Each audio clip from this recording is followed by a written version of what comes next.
Hello and welcome everyone, this is Kalibovich coming to you with another Storybook Brawl video that is going to cover the most recent patch notes for the nice patch of 69. Let's get down to business. How have they managed to stop the trees? Well, there you go. This is actually an unexpected change that we're going to start with. They have said that with the resurgence, with the introduction of Burning Tree, there was a resurgence because of the Burning Tree Ashwood Elm combo, the resurgence of Echo Wood in tree comps even without Round Table. And the 1-2-3 combo of Burning Tree into Ashwood Elm into Echo Wood was something really difficult to get through. Everyone knew that Burning Tree would be hit in this content patch, in this balance patch, but I didn't think anyone was expecting Ashwood Elm to be cut down by 5 points to a 0-15. I mean, first time I saw this a couple of hours ago, I was really. I mean, I'm still kind of puzzled by this change. On the other hand, if they're just moving Burning Tree's stats around, then moving Ashwood Elm's stats around is actually a part of nerfing Burning Tree. So I kind of agree with this change, but I would have to see how this how this change is how it affects the tree composition. So Ashwood Elm gets cut down by 5 defense points and thus 5 attack points for all trees. But I think the most important part here is that the upgraded Ashwood Elm is no longer a 0-40, it's a 0-30. So the baseline for the upgraded Ashwood Elm is 10 defense lower and thus 20 attack lower. So for Burning Tree, it's also 20 health lower, and for upgraded Burning Tree, it's 40 health lower. So that has a huge impact on Burning Tree. Yes, they have missed the joke of not nerfing Burning Tree to a 420, but to a 0-20. And as they said, by Burning Tree, by losing 5 attack points, is now more of a speculative pick. Because right now, on the surface of it, as a 0-20, it's even worse than Broccoli was on level 4. But once you have, like they said, Sporko or Ring of Rage, it starts working. Not a lot, but working. And you have to do quite a lot to get Burning Tree to really work. I kind of agree with this change. I don't know if it's going to be enough. I mean, as if you're looking at the end game comp of Burning Tree, Ashwood Elm, and Echo Wood, this only means that an upgraded Burning Tree is losing 10 attack points from this nerf and 20 attack, yes, 20 attack points from Ashwood Elm, so that's already 30 attack points, and it's losing a lot of health from the Ashwood Elm nerf. So this should cut them down to size.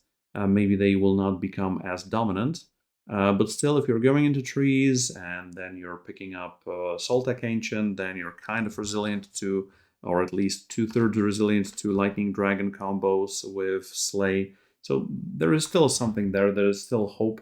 They haven't nerfed trees to the ground. They just, made them a bit more speculative, as they said, and it also means that trees can lose a couple of combats, can lose a couple of hit points on their way to the top, on their way to the end game. And that might make some trees just fall off earlier and them not being the winning composition always, or the top 2 compositions. Next up, in the trend of cutting out cards that are not seeing a lot of plays, they have finally cut Sheep in Wolf's Clothing. There is no direct substitution for this right now, but they are making a non-direct substitution for that in a moment. Feasting Dragon has been moved from level 5 to a level 4. Mechanics-wise, this has been, I think, my favorite addition in the previous patch. But artwork-wise, I still believe the dragon should have scales on the artwork. Otherwise, it just looks too creepy. I mean, come on. Also, when we got it on level 5, we didn't have enough time for the stats and, sorry, the effect of Feasting Dragon to work. So build your own embiggening stone was much more difficult unless you got a feasting dragon earlier by the means of Polywoggle or True Love's Kiss. But right now, when it's on level 4, this is actually a great change. Because if you wanted to get into Slay, build up towards, well, through Grimsoul, towards very good endgame Jormungand compositions starting early on. I remember a situation from a game, I believe it was yesterday. So I think I polywoggled into a Grimsoul on 3-0 or 3-1. But as far as Slay characters go, you have on level 2 a Polywoggle, on level 3 you have Vampire, on level 4 you have Chupacabra. Well, now on level 4, on the Grimsoul level, aside from Chupacabra, you also have Feasting Dragon. I mean, you have Reverse Mermaid, obviously, that can give Slay to stuff in the front row. But right now, this change is a very good one, I believe, and building your embiggening stones is going to be much more fun. Yes, the stat line on this one isn't great. I mean, 5-8 compared to the baseline of, I don't know, Juliet a 7-7 or Gingerbread Knight a 7-7 up to 14-14. This should still hold water, but mostly in tandem with Grimsoul, in tandem with Sporco, this should be really, really fine, especially that in the bug fixes, you'll also see that they fixed the upgraded version of Feasting Dragon. But back to that in a moment. Now on to making something more like Sheep and Wolf's Clothing. It was a 2-2 that summoned a 6-6. Well, now Baby Bear is a 2-2 that summons a 4-4 that summons a 6-6. Because they upped the stats of it by 1, 2, and 2. So that's +5/+5 across the board, with +10/+10 on the upgraded Baby Bear. I don't know if this is going to be enough to get summons back in the game. Remember that Slay is literally having a feast when playing against a non-galactic summon composition. Well, we shall see. This is not a huge change. Baby Bear still needs a lot of support to work really well. But I believe this is a change in good direction. At least the basic version doesn't die to Ring of Meteors. Next up, Tweedledee. Yes, they put it.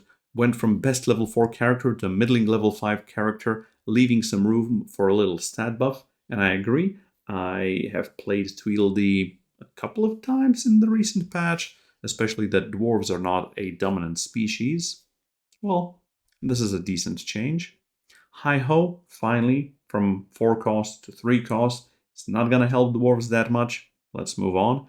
Pan's Shadow. Introduction of Pan's Shadow, I mean, this version of Pan's Shadow, not the you get 1 gold. When you reach level 4, level 2, and 3 characters no longer appear in your shop. This is exactly what would happen if you got Staff of the Old Toad when you reach level 4. There's also an interesting dynamic, because if you're naturally reaching level 4 on round 7, you have 8 gold, which means you have enough gold to exactly buy 2 level 4 characters, right? And you see only 5 level 4 characters in your shop, unless you can get a Masquerade Ball there somehow magically. So 4-0, you are buying 2 level 4 characters unless you have some golden chickens stacked up in your hand. But thus, Pan's Shadow is more of a late game hero. Thus, they have given him 5 more health. He's still better than the previous incarnation. That was my literal last pick when it comes to heroes. It's still a fun one to play, but it's somewhere in the middle of the pack. Some art changes for 3D art. Cleaned up the, thanks to a new art lead, Genevieve Saint-Michel. Cleaned up the dark lighting artifacts and adjusted the lighting overall on the playmat. Moved some of the forest around to settle it better with the updated lighting. Added golden firefly-like motes. Added movement in the moonbeams and post-processing to beautify it all up. And I cannot wait to see it in action in a couple of hours on the stream. Also, in the options section, you can disable roll keys and lock keys. I mean spacebar or R for rolling, and Control or L for locking. Now, if you don't want it, you can just disable it. It's fine. Having more options is fine. When choosing treasure, all other treasures are grayed out. I have no idea if they have fixed the user interface when it comes to picking treasures, to changing treasures, because it happened to me at least 3 times in the last 2 weeks. When I picked a treasure, I clicked on the board a couple of times, And then when I confirmed, I got something different. Like the Sky Castle everyone laughed at yesterday. It was a misclick, guys, I promise! I mean, I changed it around later, but still. Anyway, a lot of bug fixes and improvements, and these are actually very good ones, mainly. Fix the bug where an upgraded Feasting Dragon would not give the characters in your shop +2/+2, which actually made Feasting Dragon one of the not really great great characters in the game. Fix a bug where the Fates was not giving you your destined character in shop. I've seen this complaint several times. Fix the bug where the Burning Tree along with the Singing Sword would cause its health to not be reduced by health reduction modifiers such as Poison Apple and Rotten Apple Tree. I've seen this a lot of times. Fix the bug where an upgraded Medusa could transform her statue into a statue again. Okay, these 4 changes are something that was literally plaguing the game in the recent patch. So props for that. I wish they would make bug fix patches earlier, not jamming them with the big patch every month. But still, I believe this is a lot of good work. They've also stated that we will see something bigger soon. At least I think that's what they said. I believe that's what they said. And our plan is to have this be a small balance patch that cuts trees down to size, with a larger content patch coming in the future. Trademark. Anyway, as usual, I am enjoying the changes that I've seen in theory. I want to test them out in reality of video games. And thus the one Storybook Brawl tech video we are going to see later today is still going to be in the old patch, but starting, wait, what day is it? Tomorrow, starting Thursday, the 7th of April, I hope you will see more games on this channel in the new patch and you will enjoy them. And until then, Lumberjack out. Have a great game, everyone.